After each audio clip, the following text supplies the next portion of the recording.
आपको भी ट्रिग्नोमेट्री के ऐसे प्रूविंग वाले क्वेश्चन देखते ही छोड़ देने का मन होता है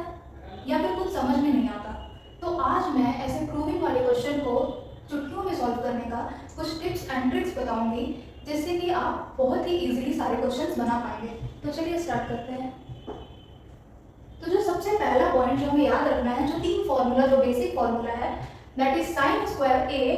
plus cosec square A is equals to 1 होता है हमेशा। अब कहीं भी क्वेश्चन में sine square A plus cos square A दिख जाए तो वो तो हम 1 लिख देते हैं, लेकिन कहीं अगर साइन स्क्वायर ए दिख जाए सेपरेटली और कहीं अगर कॉस स्क्वायर ए दिख जाए तो वहां पे भी हमें इस फॉर्मूला को यूज करके वैल्यू 1 माइनस कॉस स्क्वायर ए की जगह पे 1 माइनस साइन स्क्वायर ए लिख सकते हैं। वैसे जो सेकंड फॉर्मूला है हमारा sec square A is equals minus tan square is equals to 1, ये तो हमें याद रखना ही है। इसे याद रखने के लिए कि सिर्फ एक ही ऐसा फॉर्मूला है साइन और कॉस का जिसमें प्लस आता है, बाकी दोनों ही फॉर्मूले में माइनस आता है, सेक और tan में भी और कोसेक और कॉट में भी। लेकिन कैसे याद करें कि tan आगे रहेगा या फिर सेक आगे रहेगा? तो एक छोटा सा ट्रिक है, या तो आप स्कूल के नाम पे संत से याद कर लीजिए, एस और टी में एस पहले आता है और टी बाद में आता है, और कोसेक और कॉट में सी और सी याद कर लीजिए, जिसमें जो सी जो सबसे लंबा वाला है वो पहले होगा और कॉट जो कि स्मॉल टाइम के लिए आ रहा है वो बाद में होगा। अब इसके रेस्पेक्ट में भी हम लोग सेक स्क्वायर ए का सेपरेट वैल्यू जो कि 1 प्लस tan स्क्वायर ए लिख सकते हैं और tan की वैल्यू सेक स्क्वायर ए माइनस 1 लिख सकते हैं,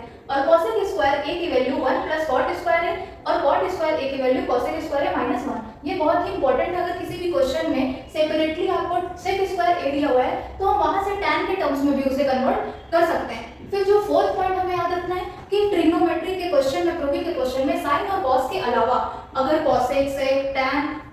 कॉट इवन दिया हुआ है तो हमारा काम होगा कि उसे हम साइन और कॉस में कन्वर्ट करें हमेशा। और कन्वर्जन के लिए जैसे हमें पता है कि कोसेक साइन का उल्टा होता है, मतलब उसे हम 1 डिवाइडेड बाय साइन लिख सकते हैं। सेक जो है वो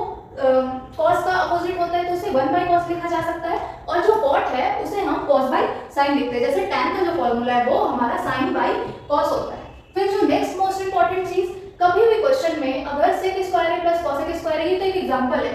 लेकिन ऐसे बहुत सारे क्वेश्चन जिसमें होल स्क्वायर आए तो हमें ये याद रखना है कि प्रूविंग में हम लोग एक्सपेंशन बिल्कुल भी नहीं करते हैं। एक्सपेंशन सिर्फ तभी करना है जब लास्टली कोई ऑप्शन ना बचे, लेकिन इनिशियली हमें कभी भी एक्सपैंड नहीं करना है। अगर क्वेश्चन में 1 प्लस साइन स्क्वायर ए भी गिवन है तो हमें कोशिश करना है कि इसे एक्सपैंड ना करें। फिर जो हमें याद रखना है कि रूट वाले क्वेश्चन में जिसमें रूट है और ऊपर और नीचे जब सेम नंबर रिपीट हो रहा है, जैसे 1 प्लस कॉस है और नीचे में 1 माइनस कॉस है, अगर रूट नहीं भी है फिर भी अगर 1 प्लस कॉस है 1 माइनस कॉस है, या फिर 1 प्लस साइन है और नीचे 1 माइनस साइन है, जो सेम है बस साइन का डिफरेंस है, या फिर 1 divided by sec minus tan है, ऐसा कुछ देखने को मिलता है तो हम लोग हमेशा रैशनलाइजेशन करते हैं। फिर जो एक लास्ट इंपॉर्टेंट चीज, जो कि अगर कभी पावर 4 या फिर उससे भी ज्यादा पावर में है तो हम लोग इसे कैसे डील करें। तो एक क्वेश्चन जैसे कोसेक का पावर 4 है तो हम लोग ये पावर 4 को 2 into 2 में ब्रेक कर सकते हैं, जैसे पावर 2 एक अंदर और एक